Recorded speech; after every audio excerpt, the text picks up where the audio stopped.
안녕하십니까. 고수의 국어 강사 안종민입니다.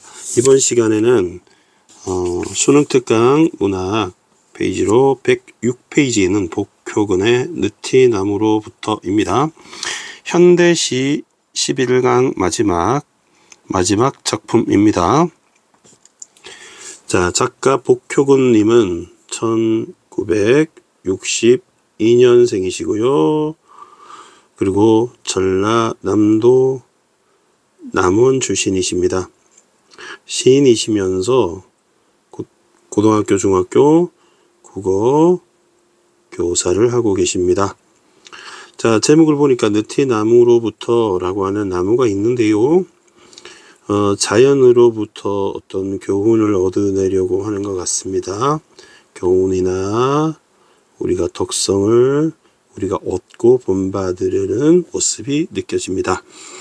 자, 보기는 위의 작품에서 읽어봤기 때문에 4번 보기를 이렇게 정리를 해보았습니다. 자, 그러면 여기 자연으로부터 할 때 느티나무가 될 테고요. 우리 인간 화자는 우리의 삶의 근원이 될 수 있겠네요.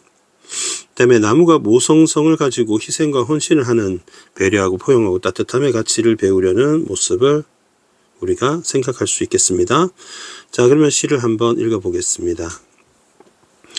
푸른 수액을 빨며, 수액은 나무의 액입니다. 나무의 액체입니다. 이것을 빨며, 수액이 파란색인지는 잘 모르겠네요. 고로쇠 물 보면은 약간 누리끼리 하던데 푸르다고 했네요.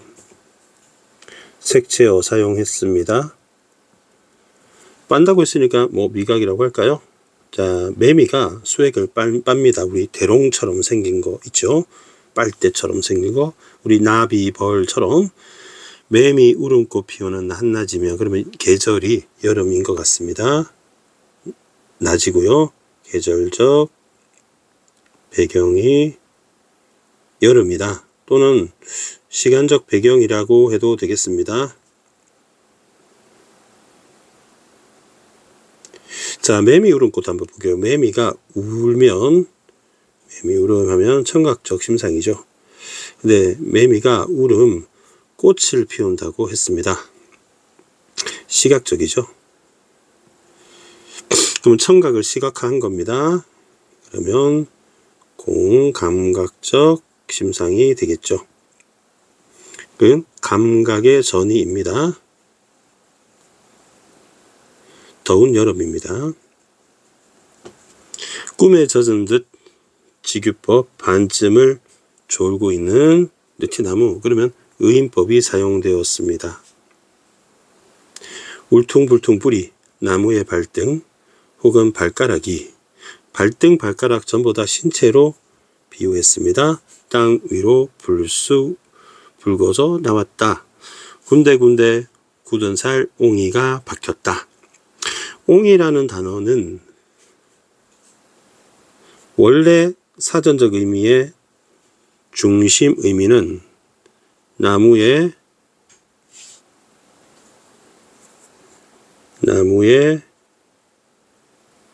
박힌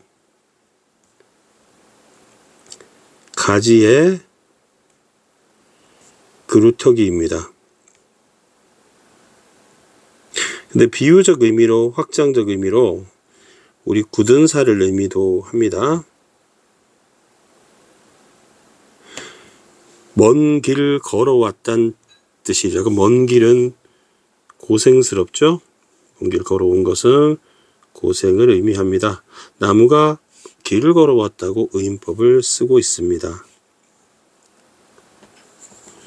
자, 그림 한번 그려보겠습니다. 나무만 그리겠습니다. 느티나무가 굉장히 오래된 나무인 것 같습니다.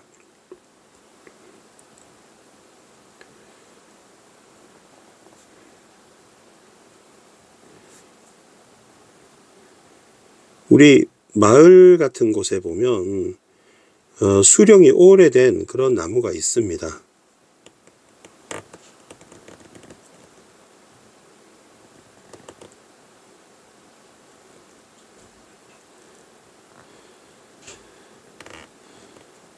이렇게 선생님이 나무를 그렸어요. 그리고 이게 위에 가지들이 이렇게 뻗어져 있겠죠. 그리고 먼 길을 걸어왔다고 표현하고 있습니다. 그러면 울퉁불퉁한 뿌리도 나무한테는 상처가 될 것 같고요. 발가락도 땅 위로 붉어져 나왔네요. 굳은 살의 옹이라고 했습니다.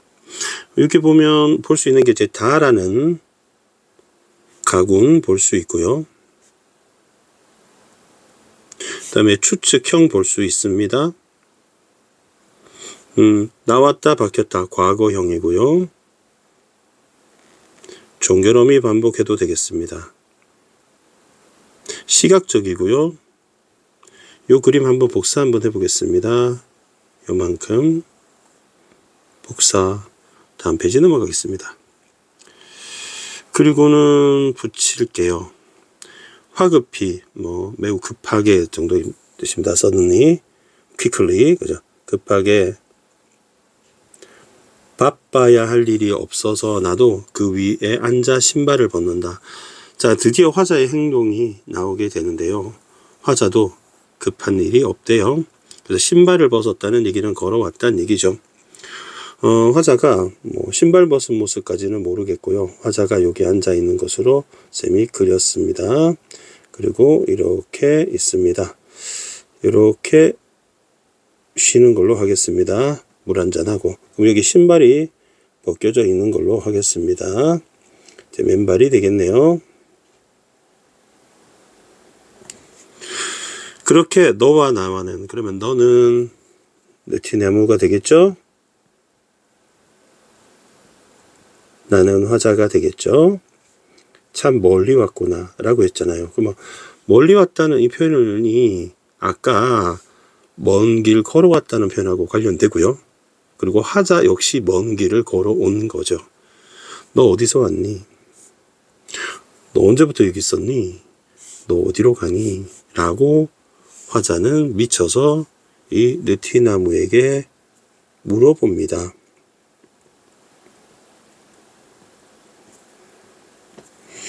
화자가 이렇게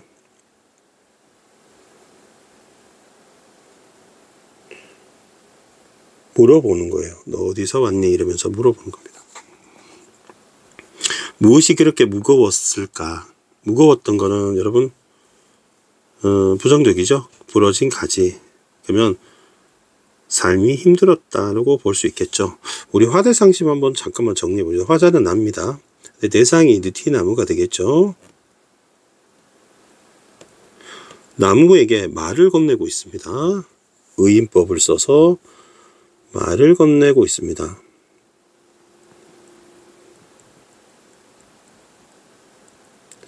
그러면 나는 느티나무에 대해서 함께 걸어왔다는, 그죠? 멀리 걸어옴이라고 하는 공통점이 있어요. 그래서 아까 발등, 신발 이것도 비슷하게 따라하는 거거든요. 그러면 교감을 하려는 대상이 됩니다. 그러면 상황은 화자는 뭐 했어요? 먼 길을 걷다가 느티나무를 관찰하고 신발을 탈착하고 여기 벗고 앉았습니다. 그러면 심리는 느티나무에서 어떤 속성을 얻을 것 같은데요. 그 껍질 안쪽에 속살이 썩어 몸통이 비어가는데 그러면 나이 많은 나무인 것 같습니다. 속살이 썩었고 몸통이 비어간다면 선생님도 지금 감기가 걸린 거면 선생님도 아픈 거잖아요. 근데 그 속에 뿌리를 묶고 풀 몇 포기가 꽃을 피웠어요. 그러면 요걸 한번 노란색으로 한번 체크를 해보겠습니다. 잠시 느티나무의 내생을 보여준다고 했어요. 자, 선생님 여기 나무 우리 사이에 보면은 썩어서 이렇게 구멍이 생기는 경우가 있을 수 있잖아요. 이 부분입니다. 너무 진하네요. 그래서 여기에 초록색으로 풀이 이렇게 돋아난 거예요. 이렇게 요렇게, 요렇게, 요렇게. 그리고 여기 꽃이 폈나 봐요. 요렇게 꽃이 폈나 봐요.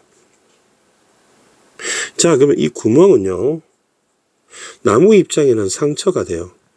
그러면 이 풀과 풀꽃은 나무 입장에서는 자신의 희생을 통해서, 헌신을 통해서 새 생명을 잉태하는 바탕이 되는 거잖아요.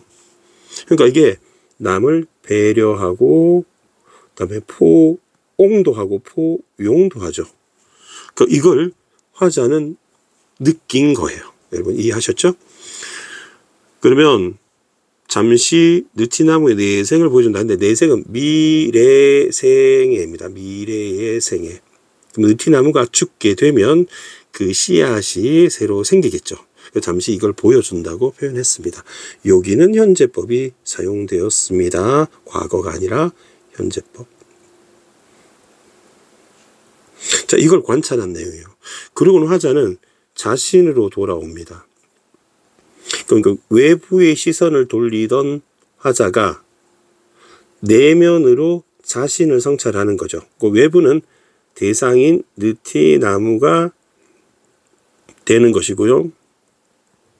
그 다음에 화자에게 돌아와서 자신을 돌아봅니다.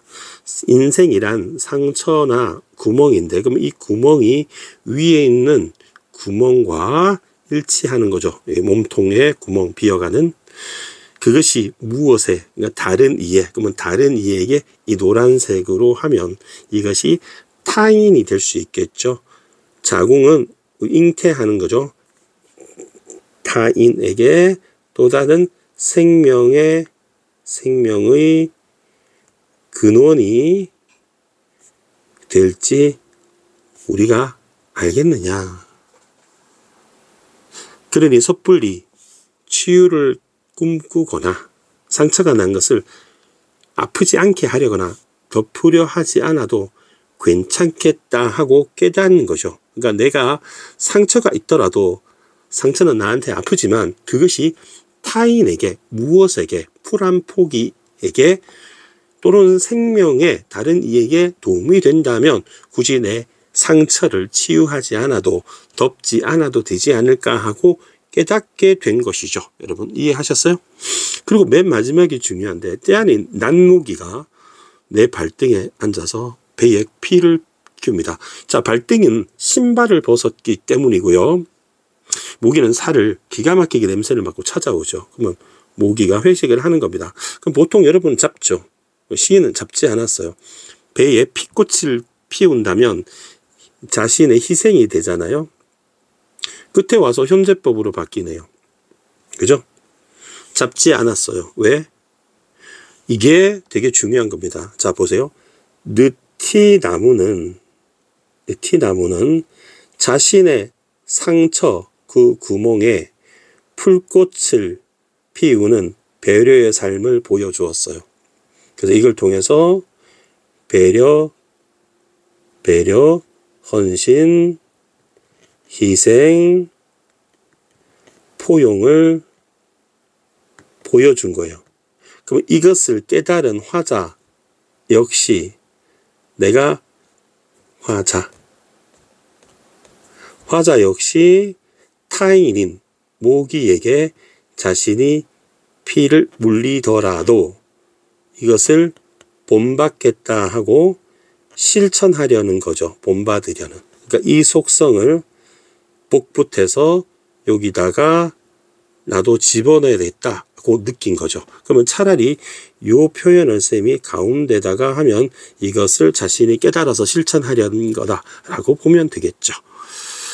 자, 뭐 피꽃이라는 거는 뭐 피는 꽃은 아니니까요. 뭐 은유법으로 볼 수 있고요. 그 다음에 시각적 심상을 볼 수 있겠죠. 남은 길이 그러면 여행길을 하고 있다는 상황을 알 수가 있죠. 여행을 하고 있습니다. 좀 덜 외로울 거야. 왜? 내가 힘들었지만 느티나무로부터 느낀 어떤 삶의 가치가 감동이 됐기 때문에 예전에 좀 외로웠지만 덜 외로울 거라고 얘기합니다. 따뜻한 마음 때문에. 그리고 다시 신발끈을 맨다는 것은 여행을, 행진을 재시작한다는 의미와 함께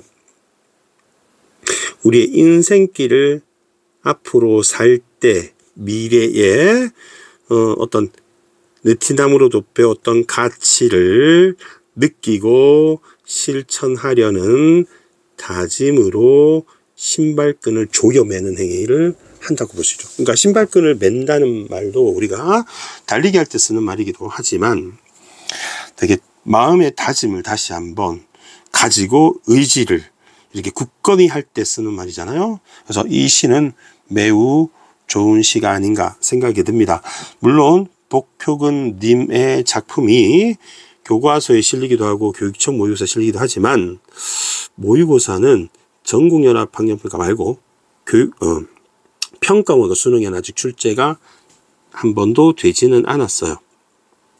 선생님 볼 때는 조심스럽지만 정끝별님의 가지가 담을 넘을 때처럼 이 작품 역시도 자연으로부터 깨달음이라는 점에서 의미 있는 작품이 아닌가 생각이 들어서 조심스럽지만 별을 한 개 더, 2개 정도로 보겠습니다. 아무래도 기라성 같은 이 선배님들의 유명한 현대 대표 시인들의 작품이 작가의 네임밸류에 비해서 좀 떨어지는 건 사실입니다만 이 작품도 여러분이 잘 아셔야 되는 작품이 아닌가 생각이 듭니다. 자, 그러면 이 화자는 상처투성이인, 그죠? 발가락이 튀어나와서 발등이 상처투성이인, 자기 발등도 역시 마찬가지겠죠. 그리고 나무를, 하늘을 보려고 봤는데 여기는 매미가 막 울고 있겠죠. 맴하고 울고 있을 겁니다. 한여름입니다. 땀도 많이 나는 한여름입니다. 근데 이제 상처, 그 나무의 상처에서 다른 생명이 피우는 자궁이 되는 것을 보고 자신도 일단 느티나무에서 느낀 포용, 배려, 희생, 따뜻함, 이것을 본받아야 되겠다 하고 느끼는 작품입니다. 자, 그러면 충분히 설명이 되지 않았을까 생각이 들고요. 자, 오늘은 이 작품은 이렇게 마치겠습니다. 요 나도 이런 거죠. 나도 이런 거죠. 나도 신발을 벗는다 했으니까 나무도 이렇게 공감되는 거죠. 먼 길 걸어왔다 라고 했고, 또 화자 역시 참 멀리 왔구나, 너와 나와는 이란 말이잖아요. 그래서 느티나무와 작가는 신발끈을 맨다 요 빨간색을 통해서 작가와 화자와 느티나무의 관계는 바로 동질성이 있는 동치로 보면 되겠습니다. 여러분 충분히 이해하셨는지 모르겠습니다. 이 그림을 아마 이해하시면 충분히 잘 아실 거라 생각이 듭니다. 자, 질문 있으면 댓글 남겨주시고요. 구독, 좋아요 부탁드리겠습니다. 내일도 고수의 국어는 최선을 다해 강의할 것을 약속드립니다. 여러분 고맙습니다. 안녕.